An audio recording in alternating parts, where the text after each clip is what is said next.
Thanks for being with us. Mornings with Richard Cross, SuperTalk, Mississippi. Glad to have you along for the ride on this Tuesday morning, the 24th of June. Richard Cross, Lance Tolbert in studio.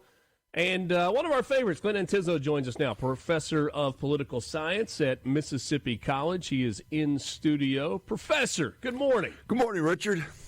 Always great to catch up with you. You know, if you are trying to keep up with the news globally right now, it really feels like you're drinking out of a fire hose. Absolutely, yes. No, and my wife warned me when I was doing some show prep.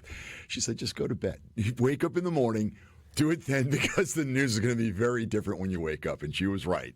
And you know, I equated it this morning to, and I don't know if this is a good analogy or not, it's like, you're watching your favorite sports team, and they win a game, and you go to bed happy, and they clean out the arena, and they turn off the lights, and then you wake up, and they're like, hey, you got to come back. You didn't lose, but it's gone to overtime, and we got to play a little bit more. And, I mean, that's what it felt like. I was up later probably than I should have been, and I'm like, wait, are they about to violate the ceasefire agreement already? And I was like, I got to go to sleep, and then wake up at 5 o'clock this morning, and sure enough, there's more that is going on. If you look into your crystal ball, how are you going to teach this to your students years from now? Wow.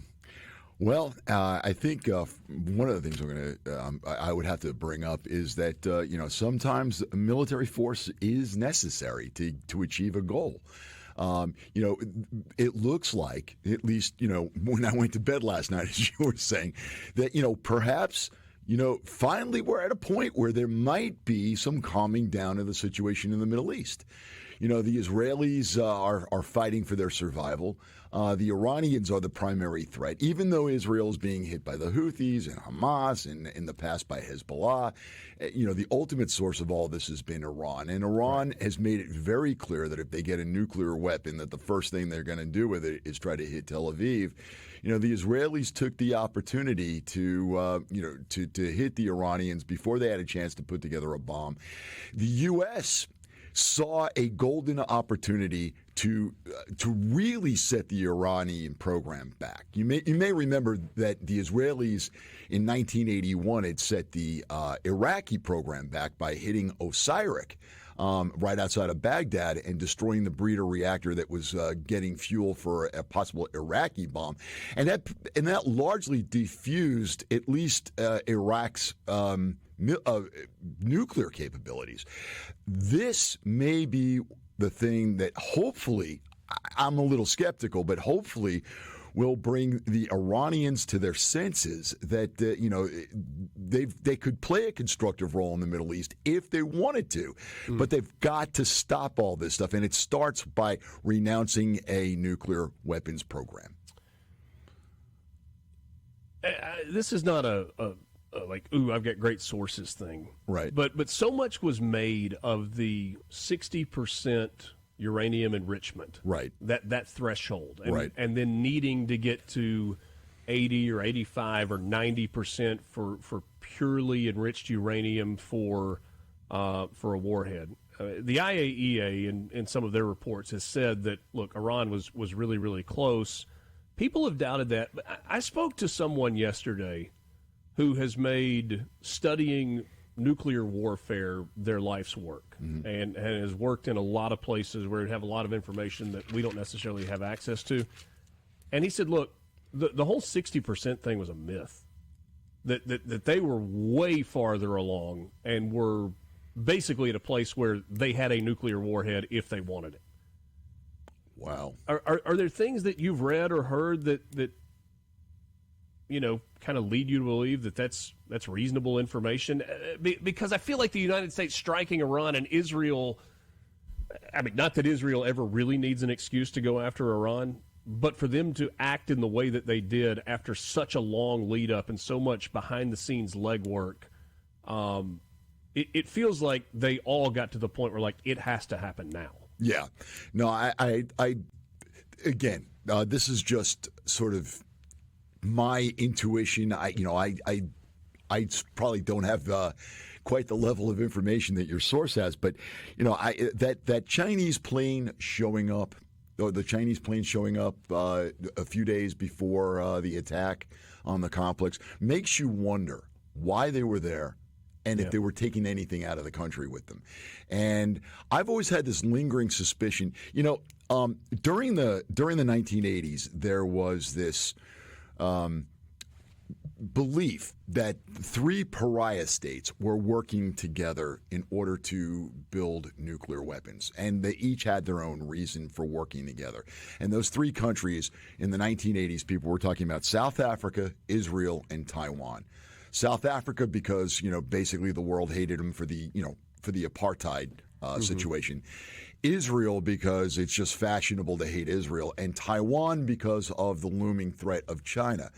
And in the 1990s, when the South African government ceased the apartheid regime and began the one that we've got now, they did admit that they had 4 operational nuclear weapons. And they did dismantle them, and they worked diplomatically to get Southern Africa declared a nuclear-free zone. Israel, the consensus in the intelligence community is that Israel has multiple nuclear weapons, although they've never admitted it. And then there's the question mark about Taiwan.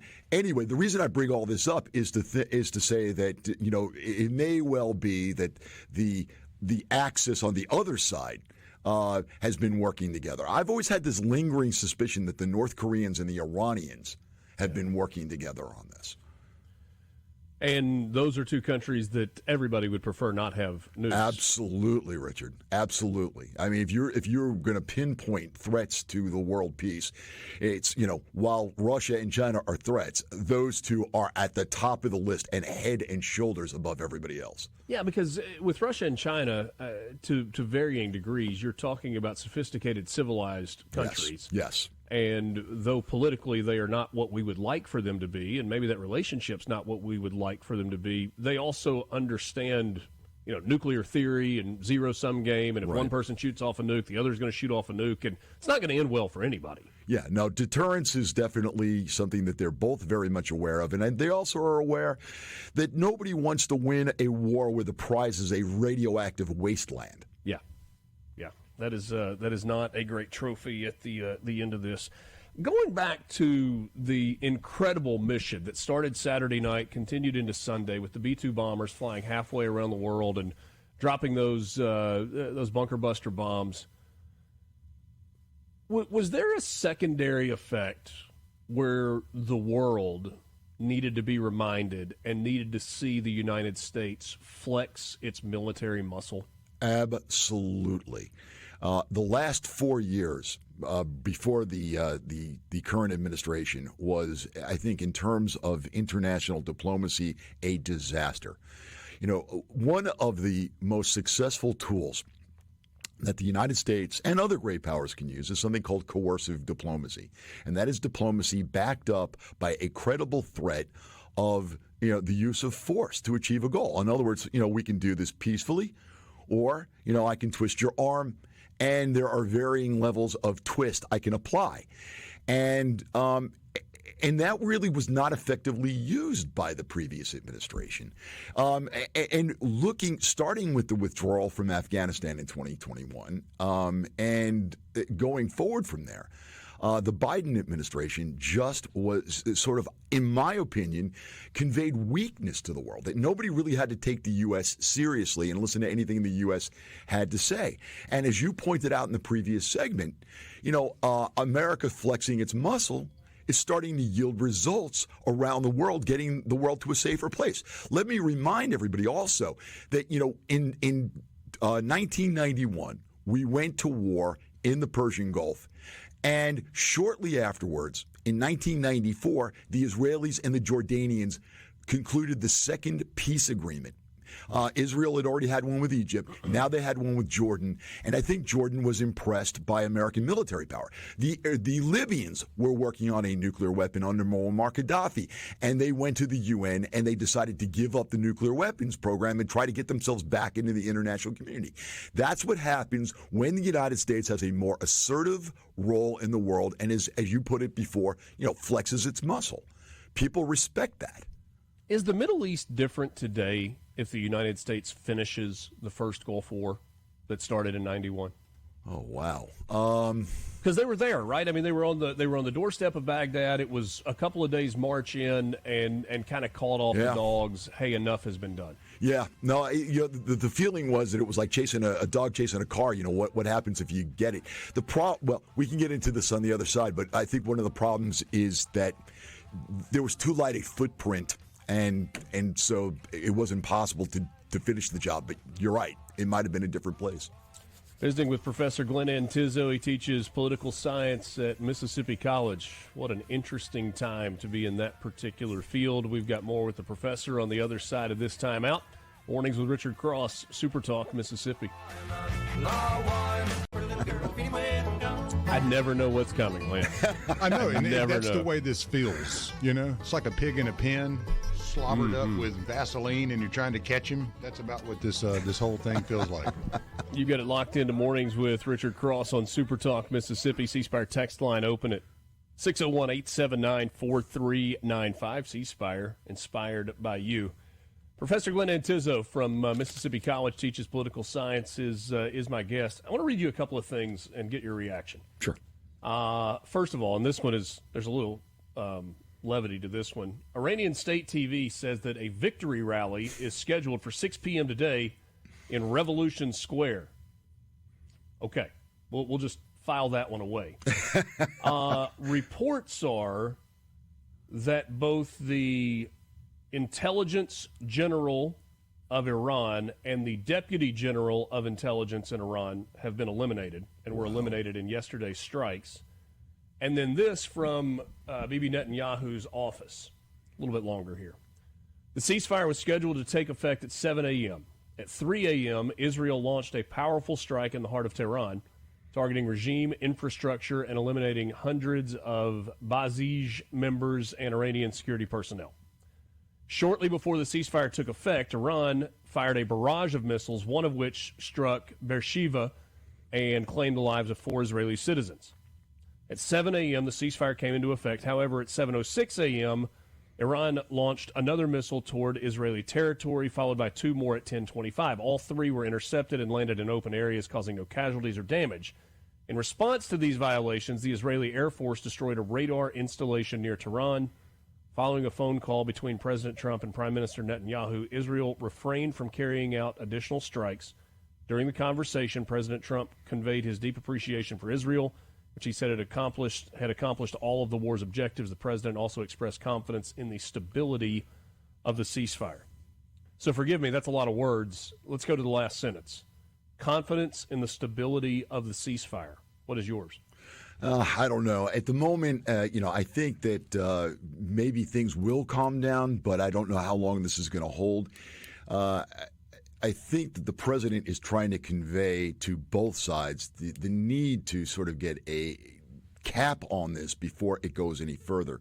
You know, the Iranians had launched a series of missiles at American bases in the region, particularly in right outside of Doha, Qatar.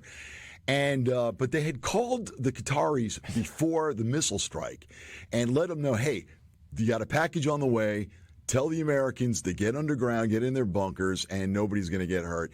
You know, a lot of this is being done for show. I think that that was symbolic, right? Right. Yeah. No. Showing the Iranian people we have to respond. Yeah. No, Richard, they have to save face, and it's something that they've done in the past with other exchanges with Israel, and so they have to do it. They have to, at least look like they threw a punch at the great Satan. And but I think both sides are looking for an off-ramp, and they got their last licks in before the ceasefire. I want to think that both sides, they're both blustering about how, we reserve the right to strike a blow, in response to what happened. But, Trump pointed out that the Iranian missiles, when they were fired, it didn't end up the 3 fired after the ceasefire were either intercepted or went off course. So, right.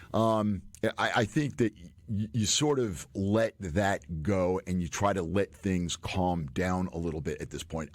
I don't know how long this is going to hold, but at least it provides a baseline that upon which peace can be built. And you be able to point your fingers and take your revenge later if you need to, but at least at the moment, at the risk of sounding John Lennon, give peace a chance. Yeah, it's not a bad plan because the alternative doesn't seem to be working so well. The whole peace rally or the victory rally in Revolution Square for the Iranians, that strikes me as comical. I know it does you as well, but it did get me thinking, who's going to this? Because we've been told over and over and over that there is a significant difference between the Iranian people and the Iranian Revolutionary Guard, the regime led by the Ayatollah. And a lot of people have pointed to pre-1979 that Iran was a fairly civilized, fairly, dare I use the word, progressive country at that time, at least for that part of the world. So who's going to this rally? I mean, are the Iranian people buying what the regime is selling through its propaganda state TV? Well, to take your intro to that question first, you're absolutely right. In the 1970s, Iran, while it did have a despotic ruler, at the same time was probably the most westernized country in that part of the world. Women were able to dress in Western styles. They were able to get educations. They were able to do things with men. They were allowed to have careers. They had some legal protections. So you're absolutely right about that. And so, it's even though it's been 50 years or so since the revolution, the fact of the matter is that you still have people alive who remember what it was like to have that. And I think the younger generation in particular is thirsting for this. You may remember a few years ago that some kids in their early 20s did a little dance that they put on TikTok, I guess, to the song Happy. And they were arrested by the religious police and were convicted, but then I think they had their sentences suspended. But nobody wants to live in that type of situation anymore. My guess is that there are probably a small group of people that long for the year 650 AD and would like it to be would like it to be that way. But I think the majority don't, outside of, some religious extremists. Being Muslim does not mean that you want to live, in an idealized past. You can look in Europe at countries like Turkey and Albania that have Muslim majorities that are modern societies. The two don't necessarily need to be separate from each other. And I think that there's going to be people showing up at these rallies because they're afraid. They're afraid of being informed on. They're afraid of, the secret police apparatus in the country. And so they'll show up and they'll mouth the words, but their heart won't really be in it. And to be honest with you, if I were the leadership, I would start getting a little bit nervous. I would wonder if maybe, given the humiliation that they just experienced and the road which the foreign policy of the country has taken them down, if maybe there are not some elements in the military that have said enough of this already. Yeah. Even in Turkey, which I just held out as an example of a modernized, sort of westernized Muslim nation, you may remember about a decade ago, there was an attempt by the military to topple Erdogan because they thought he was drifting too far in the religious fundamentalist direction. Now, it was foiled. Erdogan's got a better system to root this stuff out than anybody suspected. But again, there are progressive elements, I think, in the country that would like to move in a different direction, would like to see Iran regain its place of respect in the world. There are so many opportunities for Iran to have a productive future, and this regime seems to be standing in its way.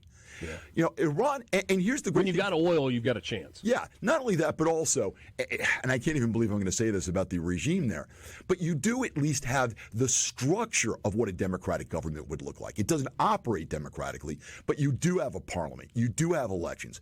You'd have to wipe out a lot of the religious vetting where you have to be, a certified Shia Muslim of the stripe that the regime wants before you can run for office or anything. But they do have a parliament, and they do have a system that if you eliminated the supreme leader and you cleaned up the Constitution a little bit, you've got a structure to build on there. And so I don't know.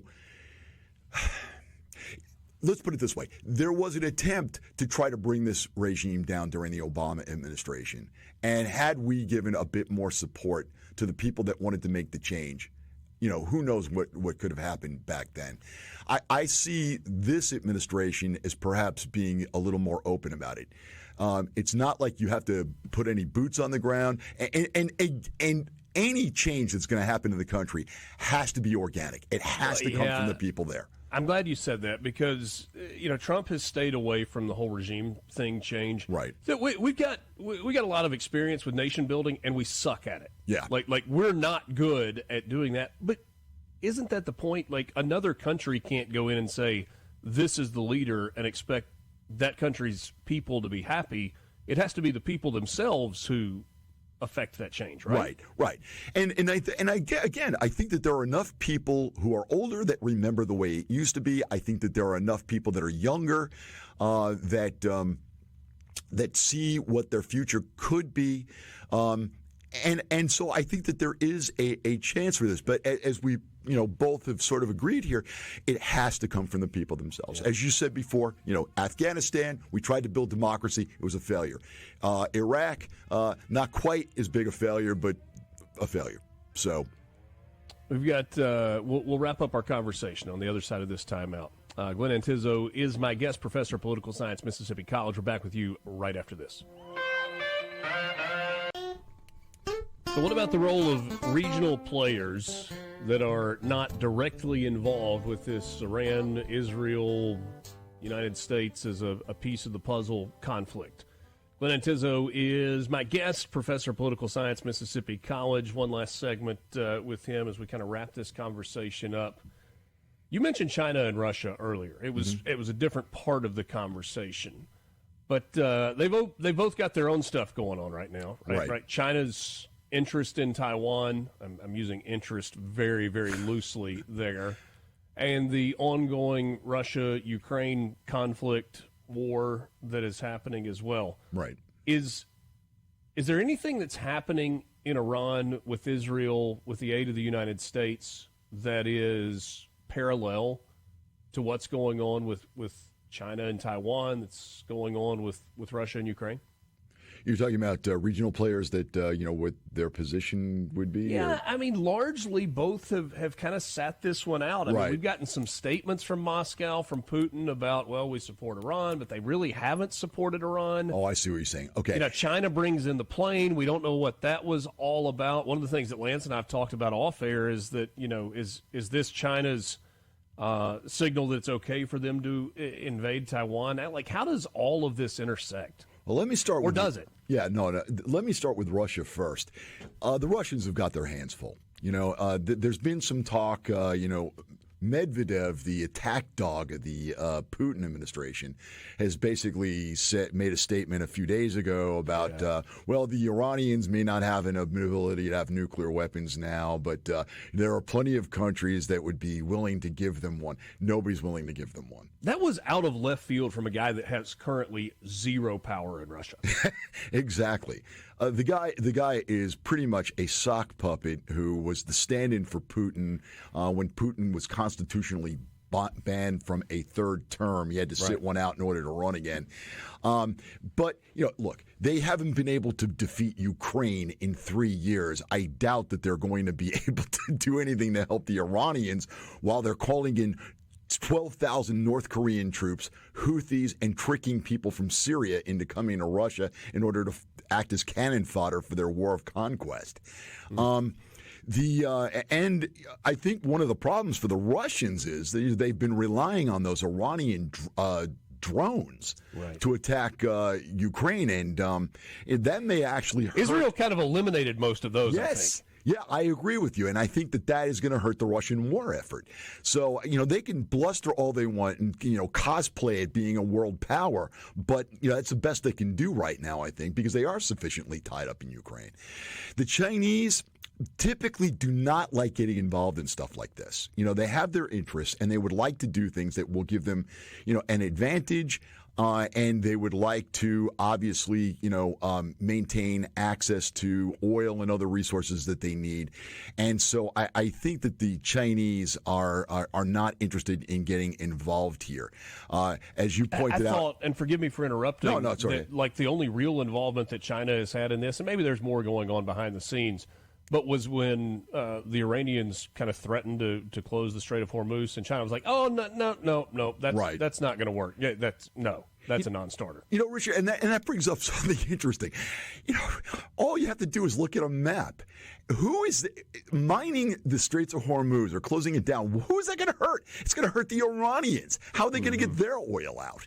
Yeah. It didn't make any sense. And also, why would you want to anger countries that are neutrals in this, Kuwait, Bahrain, Qatar, Saudi Arabia, UAE. These are all countries that you will unnecessarily antagonize. It doesn't seem like a great way of telling the Qataris thank you for helping broker a deal that may get you a breathing space by closing off their access to the outside world. Last thing for you, and I'm thinking back about a month to Trump doing the Mideast summit, and he goes to Dubai, and there's all of this talk about economic impact, and the Syrians have chilled out a little bit.